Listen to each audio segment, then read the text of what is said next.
The room was quiet, just the faint hum of the heater and the echo of two mismatched heartbeats. Ryan Mitchell, 27, had followed Eleanor Hayes to her modest Vermont home after what was supposed to be an innocent evening of music and conversation. But as the door clicked shut behind them, she took a breath that carried 69 years of secrets. "Before we go any further," she whispered, eyes locked on his, "I've never been with anyone before." Ryan froze. 69 years old. Never. In that moment, everything they thought they knew about love, age, and timing was about to change forever. Tonight we unravel how a woman who had lived nearly 7 decades untouched by romantic love met a man young enough to be her grandson. And why their encounter became a case study that psychologists, social workers, and relationship experts still debate today. This isn't just a story about age gaps or unconventional relationships. This is about the human heart's capacity to surprise us, even when we think we know everything about ourselves. Stay with me until minute 42, when we reveal the one letter Eleanor left behind. A letter that changes everything we thought we understood about this extraordinary story. Before we continue deeper, let us know in the comments where you're watching from. We'd love to hear from you. And if you're new here, click on the subscribe button so you never miss any of our upcoming videos. Eleanor Hayes was born on a cold February morning in 1954 in the small town of Millfield, Vermont. Population, barely 800. Her childhood was shaped by the rigid expectations of her deeply religious parents, Martha and Samuel Hayes. Samuel owned the town's only hardware store, and Martha taught Sunday school at the local Baptist church. From the age of 5, Eleanor was taught that a woman's purpose was to remain pure until marriage, to serve her family, and to never question God's plan for her life. But Eleanor was different. While other girls her age played with dolls and dreamed of weddings, Eleanor buried herself in books. She devoured every novel in the town's tiny library, losing herself in stories of adventure, romance, and worlds far beyond Millfield's borders. Her parents saw her love of reading as a dangerous distraction.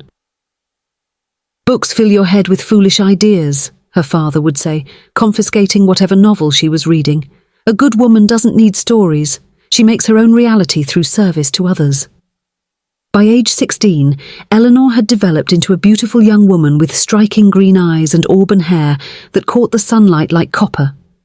Boys at school began to notice her, but every attempt at courtship was swiftly shut down by Samuel Hayes.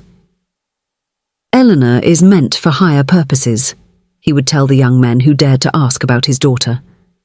"She's not like other girls." What Samuel didn't realize was how right he was, but not in the way he intended.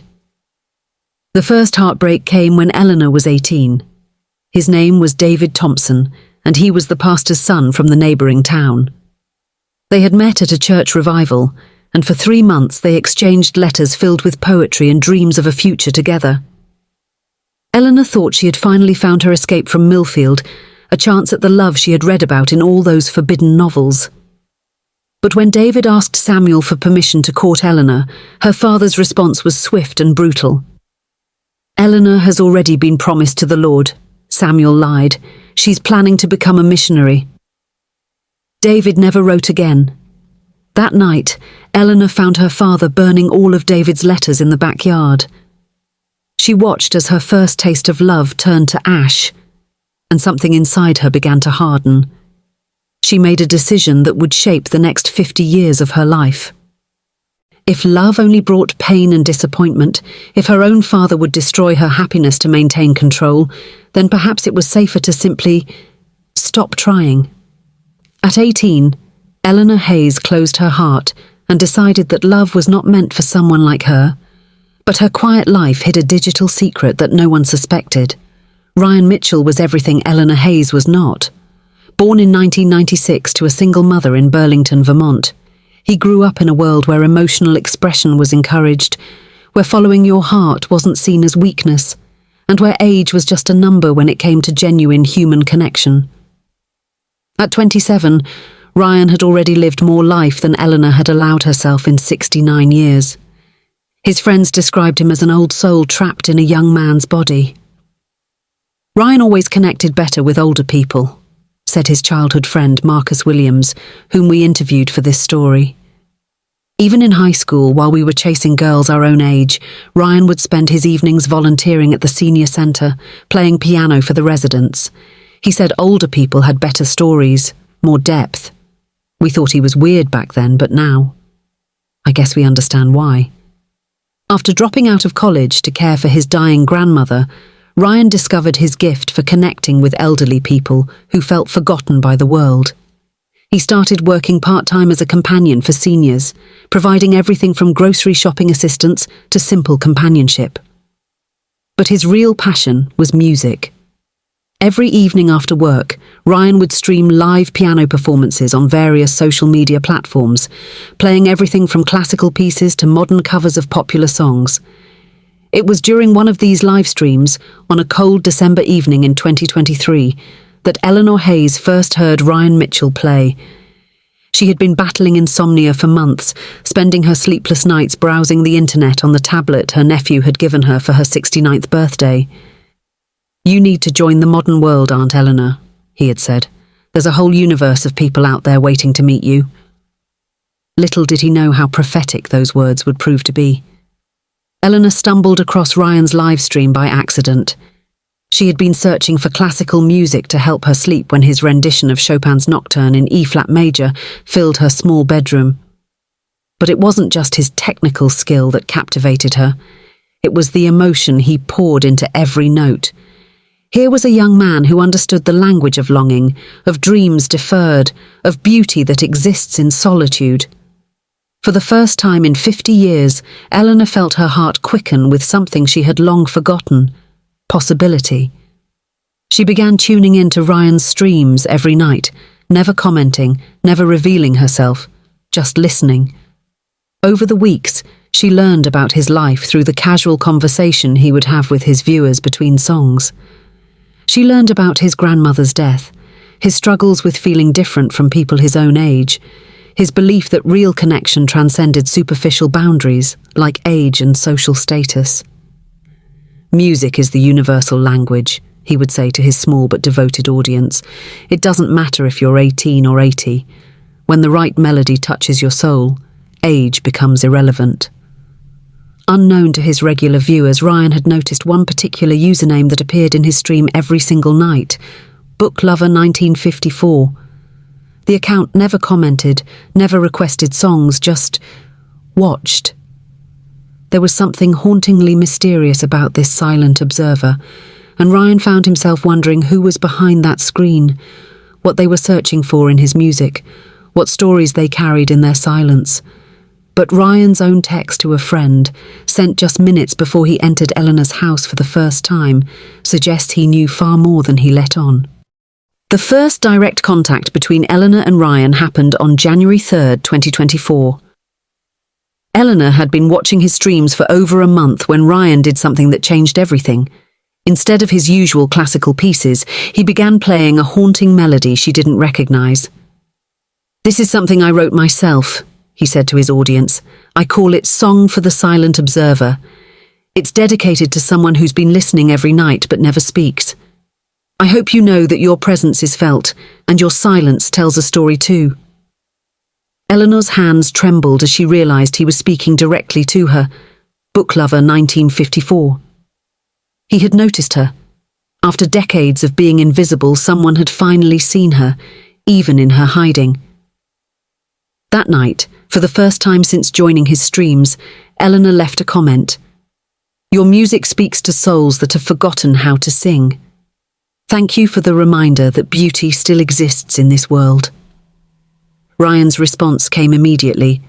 Booklover1954. "Finally, a voice to match the presence I've felt all these weeks. Would you like to chat privately? I have a feeling we have more in common than you might think." What followed was 3 weeks of the most intense emotional connection Eleanor had ever experienced. Their private messages started innocently enough, discussions about music, books, philosophy, the nature of loneliness in a connected world. But gradually their conversations became deeper, more personal, more intimate than anything Eleanor had ever allowed herself to experience. Ryan shared his fears about being different, about feeling like an outsider in his own generation. Eleanor found herself opening up about her decades of isolation, the choices she had made, the life she had never lived. "I've spent 69 years watching life happen to other people," she wrote to him one evening. "Sometimes I wonder if it's too late to start living my own story." "It's never too late," Ryan replied. "Age is just the number of years your body has existed. Your soul can be reborn at any age. I've seen it happen." The turning point came on January 20th. Eleanor had shared with Ryan that she had never been in love, never been kissed, never experienced the physical intimacy that seemed to come so naturally to everyone else.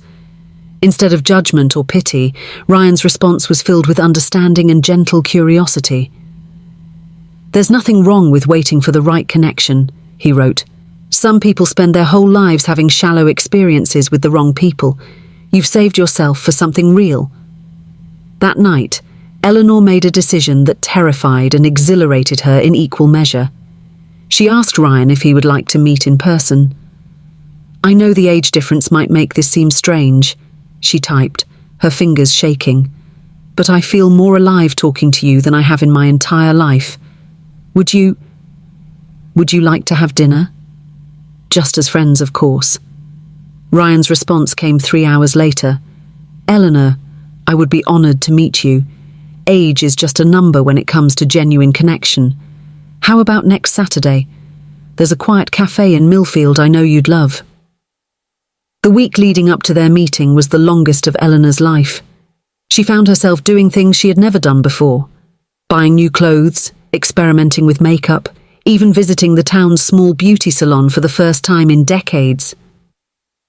The other women there looked at her with curiosity and barely concealed whispers. "Eleanor Hayes is getting all dolled up," she heard one of them say. "Wonder what's gotten into her after all these years." But Eleanor didn't care about the gossip. For the first time in her life, she was doing something purely for herself, purely for the possibility of happiness. She kept a diary during those days, and her entries reveal the internal battle between hope and fear that was raging inside her. January 25th. What am I doing? A 69-year-old woman getting ready for a date like a teenager. But when I think about Ryan, about his kindness, his understanding, I can't bring myself to cancel. Maybe it's time to stop being afraid of living. January 26th. Bought a dress today. Blue. Like the one I always dreamed of wearing on my first real date. The saleswoman looked at me strangely, probably wondering why an old woman needs such a pretty dress. If only she knew. January 27th. Tomorrow is the day. I haven't slept in 3 nights. My heart races every time I think about seeing him face to face. What if he takes one look at me and realizes this was all a mistake? What if the magic we've shared in our messages disappears when confronted with the reality of who I am? But what Eleanor revealed in her diary the night before meeting Ryan left even those closest to her speechless. January 28th, 2024. The snow had been falling steadily all afternoon, blanketing Millfield in the kind of pristine white silence that made the world feel suspended in time. Eleanor stood at her bedroom window, watching the flakes dance in the glow of the street lamp outside her house. She had changed clothes 3 times, finally settling on the blue dress she had bought earlier that week, paired with her grandmother's pearl necklace. The only piece of jewellery she owned that made her feel beautiful. At exactly 6:47 p.m, Eleanor saw a figure walking through the snow toward her front door. Even through the curtain of falling snow, she could make out Ryan's silhouette. Tall, confident, but moving with a certain nervousness that mirrored her own. She watched him pause at her garden gate, pulling out his phone to send what she would later learn was a text message to his friend Marcus. "I'm about to meet her. I think this might change everything. Wish me luck." The knock on her door was gentle, almost hesitant. Eleanor took one final look at herself in the hallway mirror, whispered a prayer to a God she wasn't sure was listening, and opened the door to the rest of her life. Ryan Mitchell stood on her doorstep like something out of the novels she had spent a lifetime reading. Not classically handsome in the traditional sense, but with kind eyes and a smile that seemed to reach directly into her chest and wrap around her heart.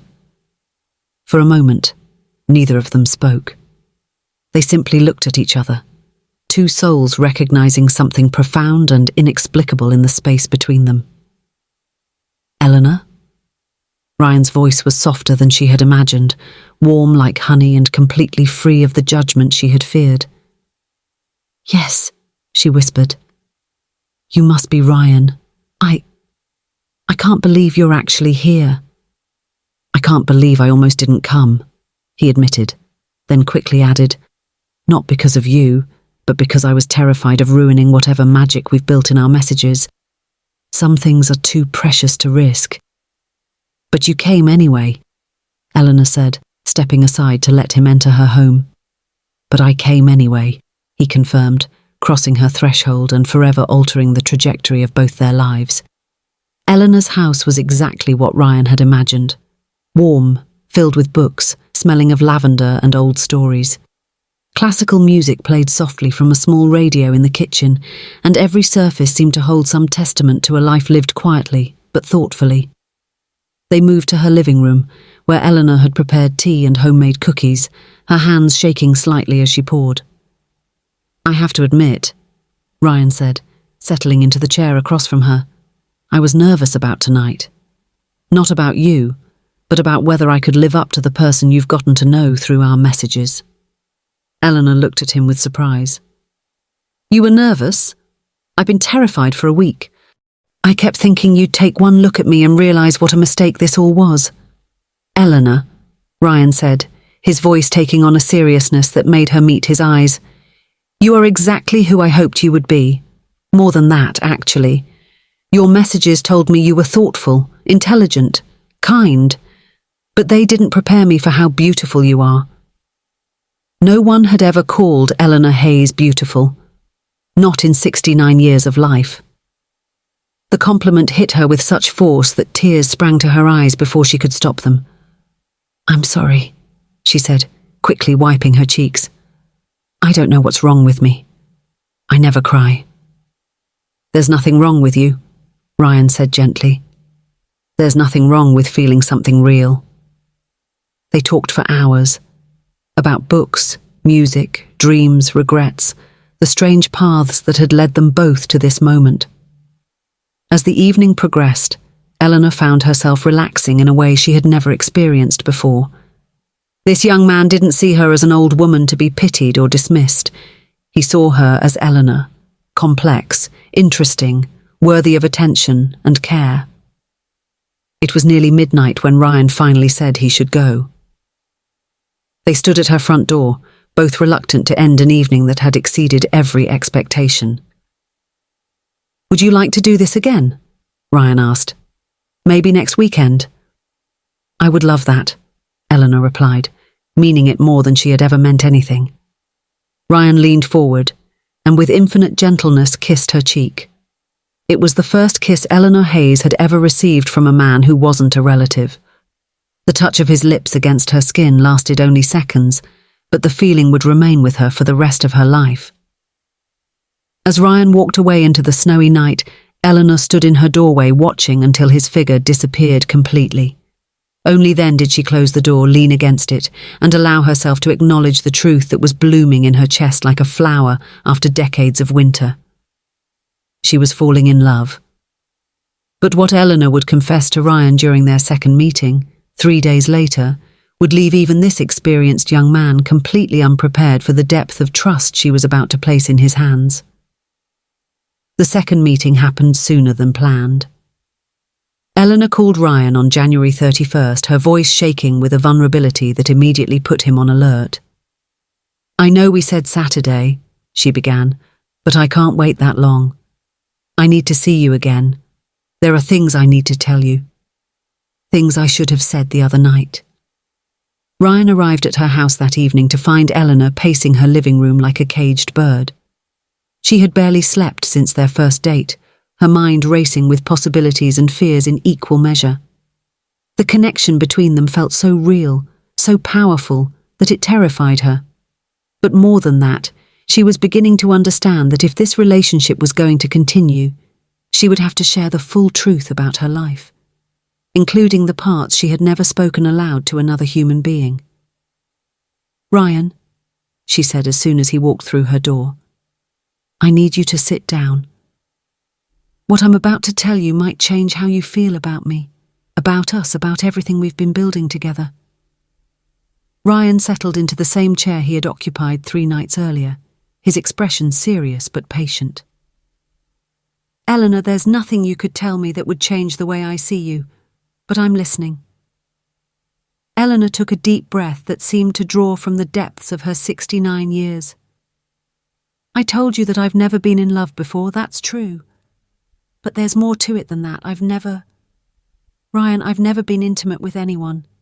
Not just love. I've never been kissed by someone who meant it, never been held by a man, never experienced any of the things that most people take for granted." She paused, watching his face for signs of shock, judgment, pity. Instead, she found only gentle attention and what looked like understanding. "I'm 69 years old," Eleanor continued, "and I am completely, utterly inexperienced when it comes to physical intimacy. I don't just mean I haven't made love to someone. I mean I don't know what it feels like to be desired, to be seen as a woman rather than just a person who happens to be female. When you kissed my cheek the other night, it was the first time in my entire life that a man's lips had ever touched my skin with intention." Ryan was quiet for a long moment, processing not just her words, but the incredible courage it must have taken to speak them. "Eleanor," he said finally, "can I ask why? Not judging, just trying to understand your story." And so Eleanor told him. About her father's control, about David Thompson and the burned letters, about the decision she had made at 18 to simply stop trying. About decades of watching other people experience love, marriage, children, grandchildren, while she remained on the sidelines of her own life. About the fear that had calcified around her heart like a shell, protecting her from hurt but also from joy. "I convinced myself that I was different," she said, tears flowing freely now, "that I was meant for something higher than earthly love, like my father always said. But the truth is, I was just afraid. Afraid of being hurt, afraid of being rejected, afraid of being vulnerable. And now I'm 69 years old, and I've spent my entire life hiding from the very thing that makes life worth living." Ryan listened to every word without interruption, his eyes never leaving her face. When she finished, he was quiet for a long time, clearly thinking carefully about his response. "Eleanor," he said finally, "what you've just shared with me is the most honest, courageous thing I've ever heard anyone say. The fact that you've preserved yourself, not out of religious duty or moral superiority, but as protection against a world that hurt you, that tells me everything I need to know about your character." He moved from his chair to the couch where she was sitting, close enough that she could feel the warmth of his presence, but not so close as to make her uncomfortable. "Can I tell you something?" Ryan asked. "I've been with other women. I've had relationships, experiences, everything that society tells us we're supposed to have. But none of it ever felt real. None of it ever touched the part of me that your words, your messages, your presence touches. What we have together is more intimate than anything I've ever experienced with someone I was physically involved with." Eleanor looked at him with wonder. "You're not disturbed by my inexperience? You don't think I'm too old, too damaged, too—" "Eleanor," Ryan interrupted gently, "I think you're perfect. Not despite your inexperience, but because of it. Because it means that everything we discover together will be completely ours. No comparisons, no ghosts from the past, no expectations based on what you think you should feel or do. Just us, figuring it out together." The silence that followed was charged with possibility. Eleanor felt something shifting inside her, the carefully constructed walls she had built around her heart beginning to crack and crumble. For the first time in her life, She was in the presence of someone who saw her vulnerability not as weakness, but as a gift. "Ryan," she whispered, her voice barely audible, "I think I'm falling in love with you. I don't know what that means at my age, with my history, but I can't deny what I feel anymore." "And I'm falling in love with you," Ryan replied without hesitation. "Not despite who you are, but because of exactly who you are." What Eleanor would ask Ryan next would test the boundaries of everything they thought they knew about love, age, and the courage required to embrace life's most profound experiences. 3 weeks after Eleanor's confession, their relationship had settled into a rhythm that defied every social convention but felt completely natural to both of them. Ryan began visiting Eleanor every evening after work, and they would spend hours talking, sharing meals, listening to music together. Their physical intimacy progressed slowly, gently. A held hand here, a soft kiss there, embraces that spoke of tenderness rather than passion. But Eleanor was wrestling with desires and questions she had never allowed herself to consider. At 69, having finally opened her heart to love, she found herself wanting to experience everything she had denied herself for decades. The thought both thrilled and terrified her. On February 18th, Eleanor did something she had never done before. She sat down at her kitchen table with pen and paper and wrote a letter to herself, a way of processing the overwhelming emotions and desires that were coursing through her newly awakened heart. The letter, which wouldn't be discovered until weeks later, revealed the depth of Eleanor's transformation. "My dearest self," she wrote, "I'm writing this because I need to be honest about what I want, and I'm not sure I have the courage to say these words out loud. I am 69 years old, and for the first time in my life, I understand what it means to be a woman. Not just a person who happens to be female, but a woman with desires, needs, longings that I had buried so deep I thought they were dead. Ryan has awakened something in me that I never knew existed. When he looks at me, I see myself reflected in his eyes as someone beautiful, desirable, worthy of love.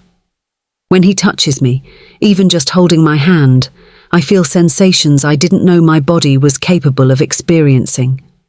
I want more. I want everything.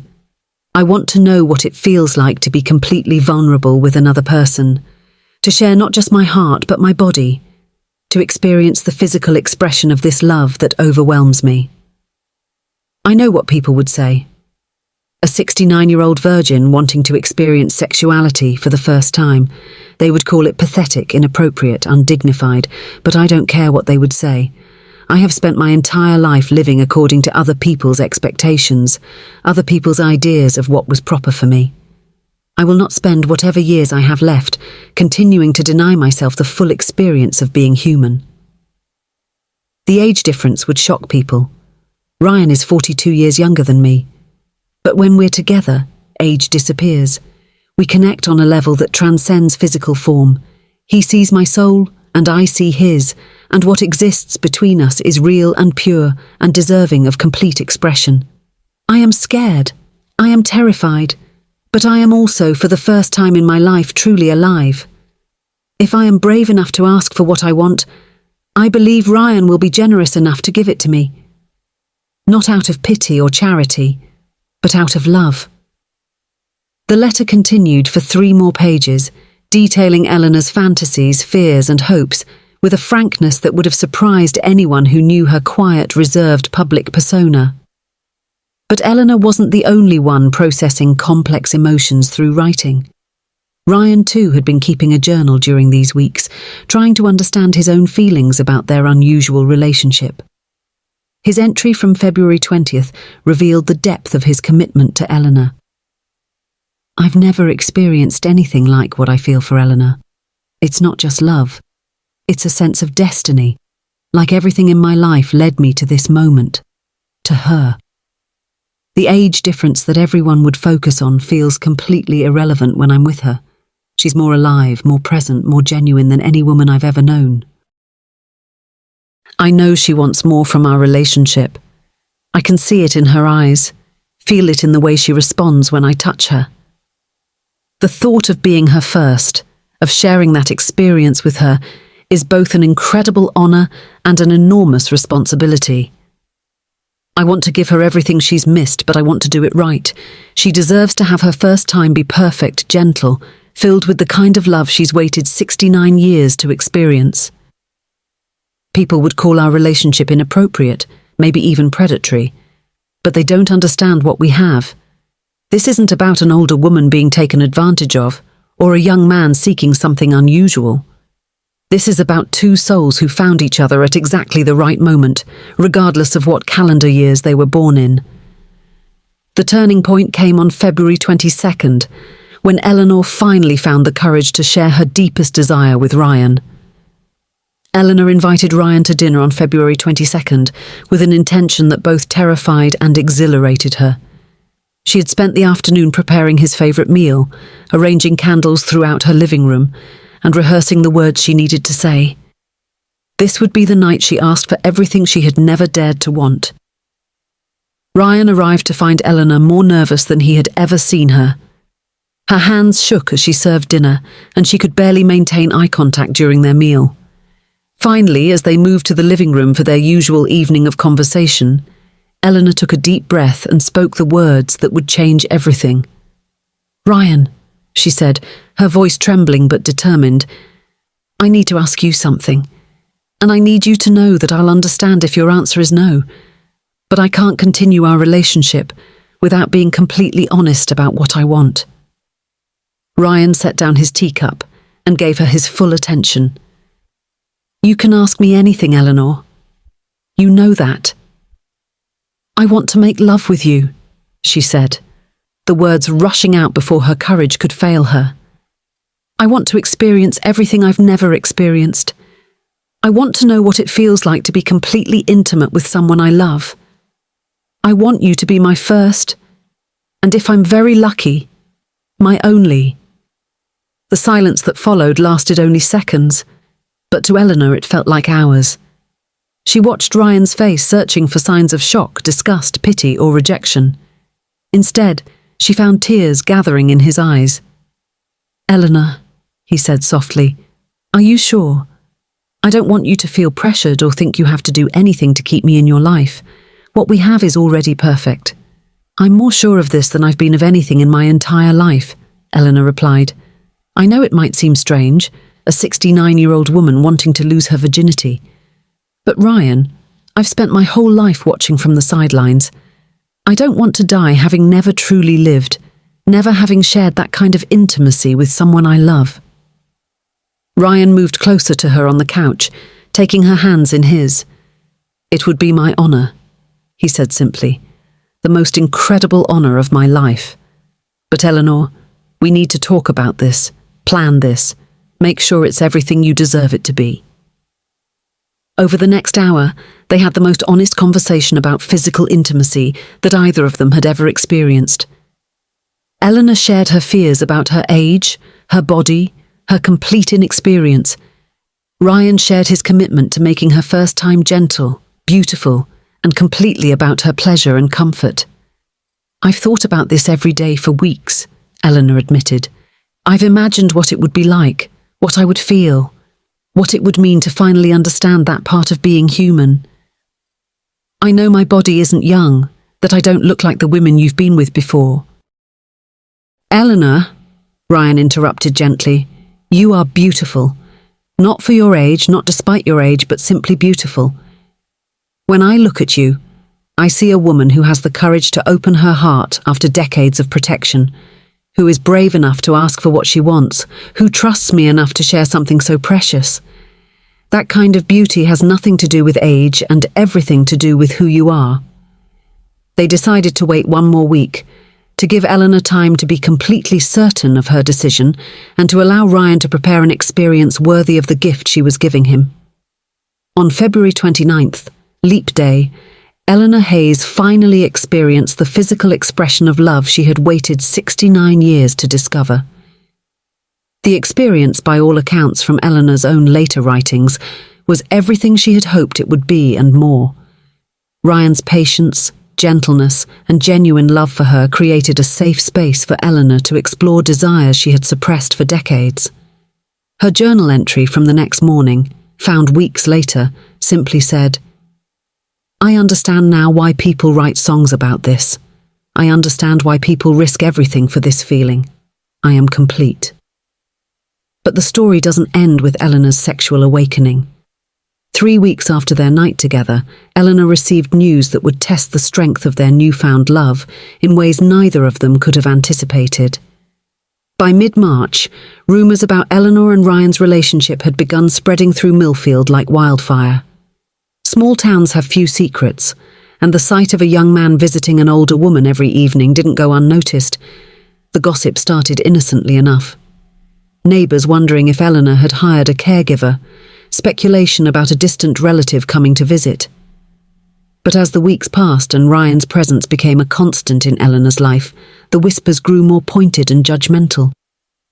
The turning point came when Eleanor and Ryan decided to attend the town's annual spring festival together. Walking hand in hand through the event, sharing cotton candy and laughing at the carnival games, they looked like any other couple in love. But the age difference was impossible to ignore, and the reactions from their fellow townspeople ranged from curiosity to outright hostility. "It's disgraceful," muttered Helen Patterson, Eleanor's former Sunday school teacher, a woman her age carrying on like a teenager, and with a boy young enough to be her grandson. "It's not natural." Others were more direct in their disapproval. Eleanor's neighbour Margaret Wells confronted her directly. "Eleanor Hayes, what has gotten into you? This whole town is talking about your situation. That young man is obviously taking advantage of you. Can't you see how this looks?" But for every voice of criticism, there was another offering support. Dr. Sarah Martinez, Eleanor's physician, had noticed a dramatic improvement in her patient's overall health and demeanour. "I've been caring for Eleanor for 15 years, Dr. Martinez told us when we interviewed her for this story. "I have never seen her happier, more vibrant, more alive than she's been these past few months. Whatever is happening in her personal life, it's had nothing but positive effects on her well-being." Ryan faced his own set of challenges. His employer at the senior care facility initially expressed concern about his relationship with Eleanor, worried about how it might affect his professional reputation. His friend Marcus was more direct. "Dude, I know you connect with older people, but don't you think 69 is a bit extreme? What do you guys even talk about?"